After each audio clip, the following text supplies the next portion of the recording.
Hello दोस्तों, स्वागत है हमारे यूट्यूब चैनल में। आज के इस वीडियो में मैं आप लोगों को हिस्ट्री यानी इतिहास में हम लोग पढ़ रहे थे वैदिक काल के बारे में, और वैदिक काल में पढ़ रहे थे बौद्ध धर्म के बारे में। तो चलिए स्टार्ट करते हैं। हम लोग पढ़ रहे थे हिस्ट्री। हिस्ट्री में पढ़ रहे हैं हम लोग हिस्ट्री में इतिहास में हम लोग पढ़ रहे थे क्या, वैदिक काल के बारे में। किसके बारे में? वैदिक काल के बारे में। वैदिक काल में पढ़ रहे थे बौद्ध धर्म के बारे में। बौद्ध धर्म पढ़ रहे हैं वैदिक काल में, बौद्ध धर्म के बारे में। तो बौद्ध धर्म में पढ़ लिए थे कि महात्मा बुद्ध ने इच्छा पर नियंत्रण पाने के लिए 8 मार्ग बताए थे, जिसे अष्टांगिक मार्ग कहा जाता है। इच्छाओं पर नियंत्रण पाने के लिए इच्छाओं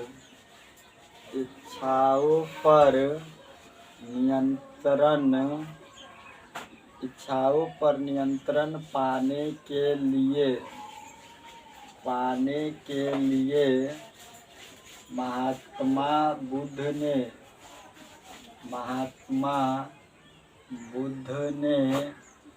8 मार्ग बताए। महात्मा बुद्ध ने 8 मार्ग बताए, जिसे अष्टांगिक मार्ग कहा जाता है। अष्टांगिक मार्ग कहा जाता है, जिसे अष्टांगिक मार्ग कहा जाता है। इसका मुख्य उद्देश्य था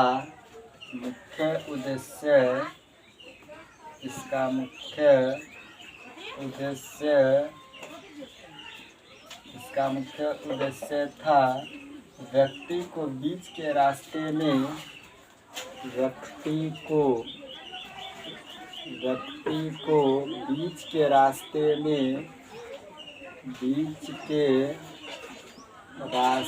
से चलना चाहिए। व्यक्ति को बीच के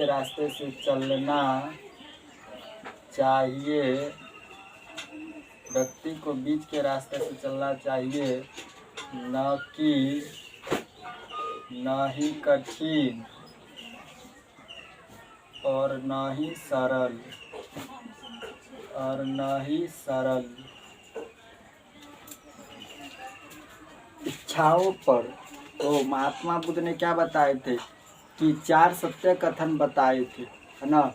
तो उसमें बताए थे कि सबसे दुखी का जो सबसे बड़ा कारण है वो इच्छा को बताए थे। तो इच्छा पर नियंत्रण पाने के लिए महात्मा बुद्ध ने 8 मार्ग बताए, जिसे अष्टांगिक मार्ग कहा जाता है। क्या कहा जाता है? अष्टांगिक मार्ग कहा जाता है। और अष्टांगिक मार्ग का मुख्य उद्देश्य था क्या, कि व्यक्ति को बीच के रास्ते से चलना चाहिए, ना ही कठिन और ना ही सरल। मतलब ना ही ज़्यादा कठिन रास्ते पर चलना चाहिए और ना ही ज़्यादा सरल रास्ते पर चलना चाहिए। व्यक्ति को बीच के रास्ते पर चलना चाहिए। ये था अष्टांगिक मार्ग का मुख्य उद्देश्य था। ठीक है। इन्होंने अपने अनुयायियों को वन में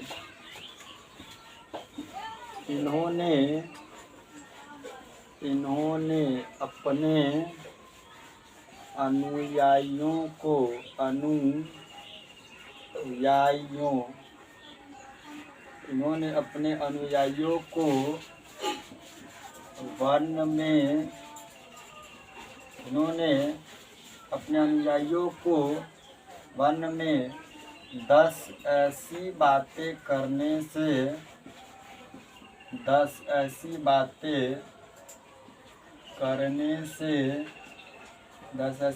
करने से मना किया था।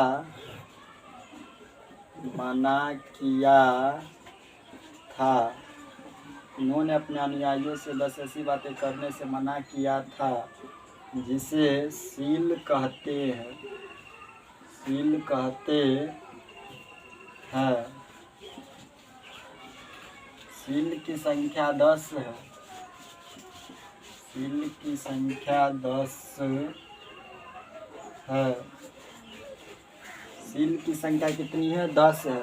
तो इन्होंने महात्मा बुद्ध जो थे वो अपने अनुयायियों को, मतलब बौद्ध धर्म में जो अनुयायी होते थे, महात्मा बुद्ध के अनुयायी, उसको वन में 10 ऐसी बातें करने से मना किया था महात्मा बुद्ध, जिसे सील कहा जाता था।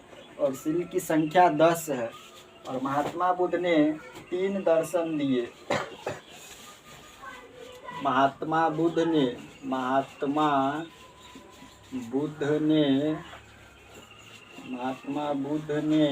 3 दर्शन दिए। महात्मा बुद्ध ने 3 दर्शन दिए। पहला है अनिश्वरवाद। महात्मा बुद्ध ने 3 दर्शन दिए। अनिश्वरवाद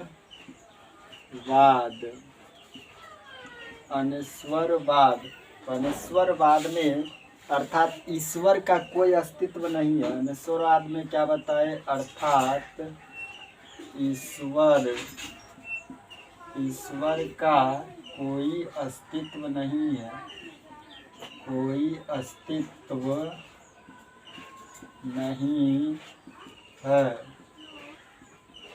इसके बाद दूसरा में बताए शून्यवाद। शून्यवाद में क्या बोले थे? शून्यवाद में बताए थे कि कोई भी व्यक्ति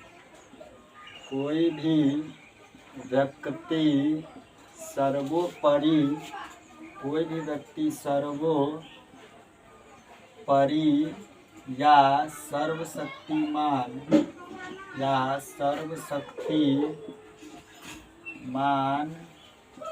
नहीं है।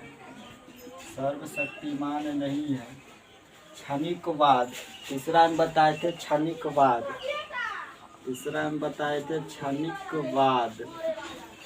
क्षणिकवाद में क्या बताए थे? कि संसार की सभी वस्तुएं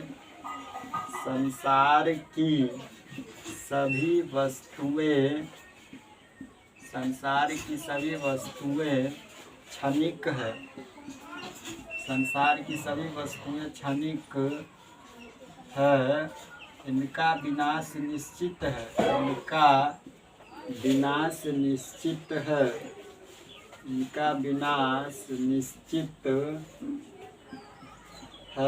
इनका विनाश निश्चित है। अर्थात ये सभी वस्तुएं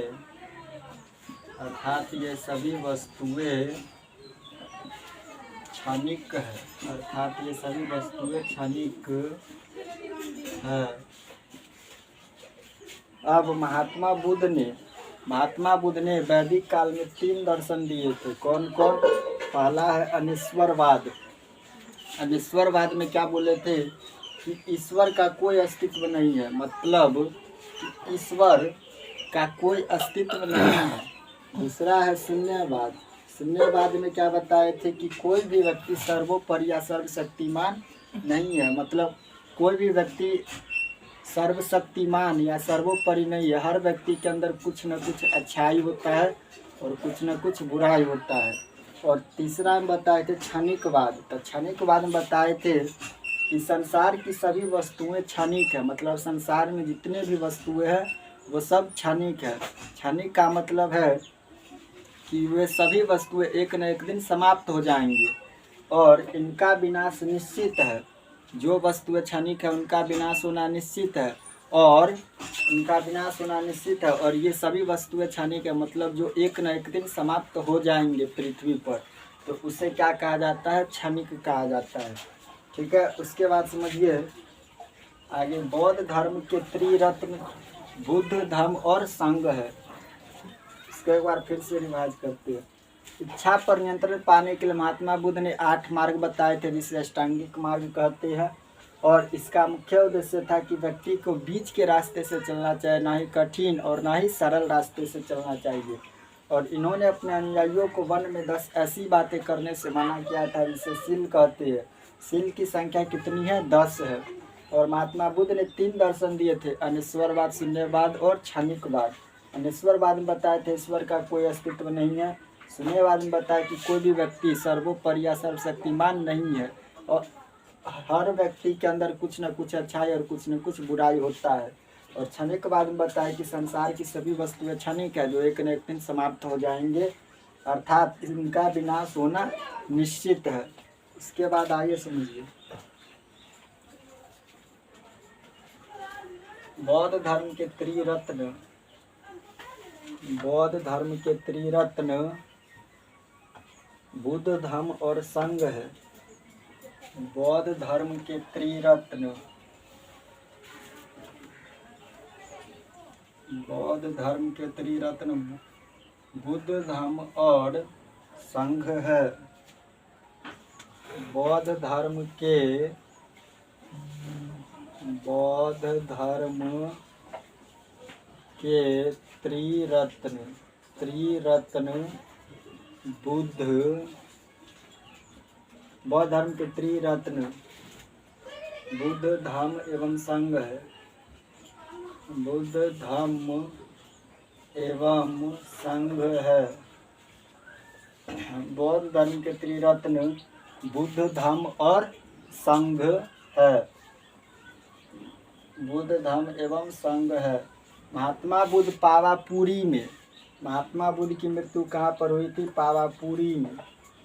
महात्मा बुद्ध, महात्मा बुद्ध पावापुरी में, पावापुरी में चंदू नामक शिष्य द्वारा, चंदू नामक शिष्य द्वारा, शिष्य द्वारा महात्मा बुद्ध को पावापुरी में, महात्मा बुद्ध को पावापुरी में चंदू नामक शिष्य द्वारा सुकरमास, सुकरमास, सुकरमास यानी मशरूम, सुकरमास यानी मशरूम, सुकरमास यानी मशरूम भोजन में, सुकरमास यानी मशरूम भोजन में ग्रहण किए, भोजन में ग्रहण किए, जिसके कारण, जिसके कारण, जिसके कारण, जिसके कारण उनको, जिसके कारण उनको डायरिया, डायरिया हो गया, जिसके कारण उनको डायरिया हो गया और मल्ल महाजन पद में स्थित, और मल्ल महाजन पद में स्थित, और मल्ल महाजन पद में स्थित कुशीनगर में, कुशीनगर में प्राण त्याग दिए, प्राण त्याग दिए, प्राण त्याग दिए। अब इसको समझिए, महात्मा बुद्ध जब पावापुरी में थे तो उसको चंदू नामक शिष्य, चंदू नामक शिष्य द्वारा सुकरमास यानी मशरूम भोजन में ग्रहण किए। चंदू जो थे पावापुरी में, वो महात्मा बुद्ध को क्या दिए थे? सुकरमास ग्रहण करने के लिए दिए, जिसे मशरूम कहा जाता है। और जैसे ही महात्मा बुद्ध इसको ग्रहण किए, जिसके कारण उनकी तबीयत बिगड़ने लगी और उनको डायरिया हो गया। डायरिया होने के कारण मल्ल महाजन पद में स्थित कुशीनगर में प्राण त्याग दिए। जब महात्मा बुद्ध को डायरिया हो गया तो वो कुशीनगर में मृत्यु हो गई उसकी, यानी प्राण त्याग दिए। उसके बाद आगे समझिए, कहाँ पर प्राण त्याग दिए थे? तो कुशीनगर में। इनकी अस्थियों को, इनकी अस्थियों को, इनकी अस्थियों को, इनकी अस्थियों को 8 अलग अलग,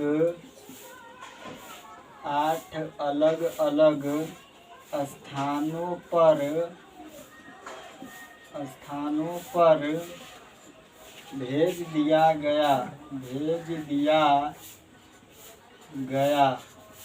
इनकी अस्थियों को 8 अलग अलग स्थानों पर भेज दिया गया, जिसे अष्ट